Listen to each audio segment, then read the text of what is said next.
Did the Celtics just hand the Timberwolves a secret weapon? It's easy to dismiss a waived player as expendable, but what if the move Boston just made turns out to be the spark that lights another team's fire? When the Celtics officially waived J.D. Davison, many assumed it was just another cap-clearing move to slip under the second apron. On the surface, that's all it was, but underneath the headlines, there's something brewing, something that could change a rotation, maybe even a playoff run. Davison is not just another fringe player. At 22 years old, he was the most electrifying player in the G League last season. MVP, 25 points per game, 7 assists, relentless pressure at the rim, and now he's free. The Timberwolves have to empty roster spots. They need guard depth, they need speed, they need creation. Davison checks every box. The numbers from his limited NBA minutes don't matter here, not when you watch the tape. Not when you see how he manipulates defenders with a burst that catches even the best off guard.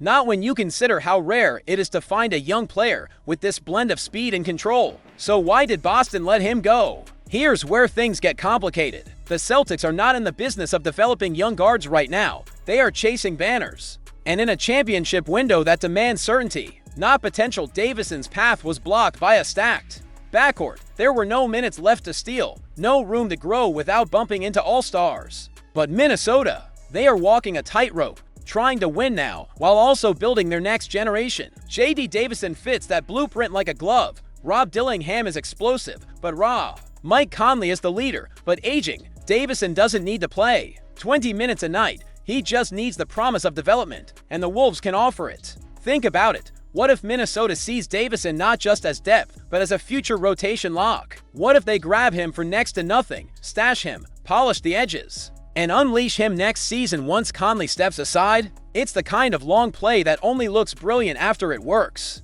But isn't that how smart teams stay competitive? Here's a twist most people won't mention. Davison and Dillingham together could be chaos in the best way. Both guards thrive in transition, both are fearless, and both are better playmakers than people think. You give that duo 2 years of second unit reps, and suddenly you're looking at a nightmare backcourt for tired defenses. What if the Celtics' next shocking move is not just about money, but about survival? In a summer already packed with seismic shifts, the Boston Celtics may be preparing for the most ruthless move yet. You thought the trades of Jrue Holiday and Kristaps Porzingis were the climax. Think again, that was just the groundwork. The real detonation might still be coming. A trusted executive inside the Celtics front office told Spotrac's Keith Smith something that should make fans stop and stare. "We won't finish the summer above the second apron," he said. Plain words, but packed with explosive implications. That single line reveals more than it seems. Because to fulfill it, the Celtics may have to sacrifice more than anyone expected. This is not just bookkeeping. This is surgical. The second apron isn't just a line on a spreadsheet. It's a guillotine, hanging above teams who try to walk the line between contender and overspender. The Celtics, still grieving the loss of Tatum to an Achilles rupture, are being forced to look in the mirror and make a terrifying call. Keep spending like a contender, or strip the roster before the penalties hit too deep. And here's the twist that's quietly sending shockwaves through the league. 3 names: Anfernee Simons, Georgia's Niang, Sam Hauser. One of them could be next. Simons is the obvious one, right? A talented scorer, but with a $27.6 million price tag that burns a hole through flexibility. But what if the league doesn't want him? What if his defensive shortcomings scare contenders away? The point guard market is flooded. There's no panic to add a volume scorer who struggles in playoff settings. So then you look to Hauser or Niang, cheaper, cleaner fits, elite shooters who can walk into any locker room and make an impact. The kind of players title-hunting teams always want, and that's the danger. Boston wants to keep them, but they may not be able to. You can't protect everyone when the financial blade is dropping. Someone has to go. Here's where the curiosity gap deepens. What if the Celtics aren't just trying to save money, but actually reshaping the very core of how this team functions post-Tatum injury? What if Brad Stevens sees the next few months not as damage control, but as a stealth rebuild within a title window? Trading big names under the radar, offloading contracts that used to make sense but don't anymore. Quietly planting seeds for something bigger, because let's face it, if Boston really wanted to just ride it out until Tatum's return, they wouldn't be talking about apron math. They'd be leaning in. Instead, they're cutting fast. Are the Lakers about to steal a piece of Boston's defensive soul? The betting markets don't lie. When the odds shift this hard, This fast, someone knows something. And right now, the whispers around the NBA are growing louder. The Los Angeles Lakers are the frontrunners to land Robert Williams III. But what if this isn't just a trade rumor?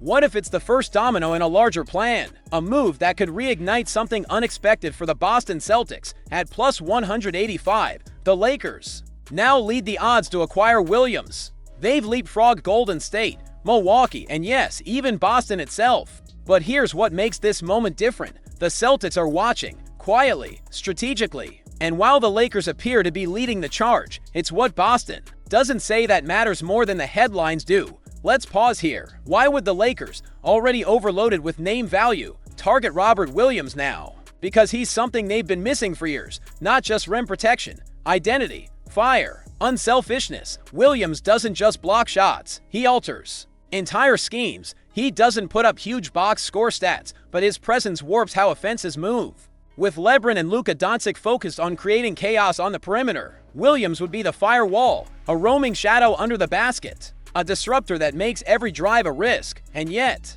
here's the real twist. This entire situation might end up benefiting Boston more than it seems. Williams isn't forgotten in Boston.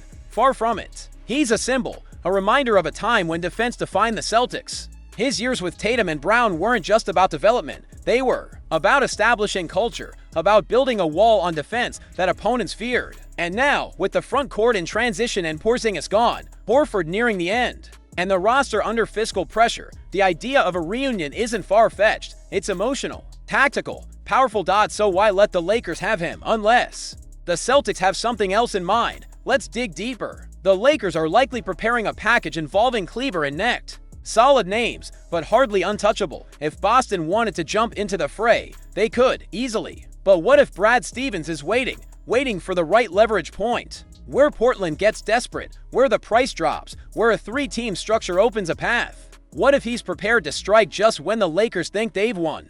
And what if the return of Robert Williams to Boston is not just a move for rim protection, but a calculated symbol of continuity? Imagine it. Tatum coming back from injury, Brown at the peak of his powers, Jrue Holiday still anchoring the perimeter, and behind them is Anfernee Simons, already halfway out the door in Boston before even suiting up. The Celtics made headlines when they shipped out Jrue Holiday, but what followed shocked even insiders. In return came Anfernee Simons, a 26-year-old offensive weapon, with numbers that demand respect: 19 points per game, nearly 5 assists, shooting nearly 40% from deep. On paper, he fits the Mazzulla system like a glove.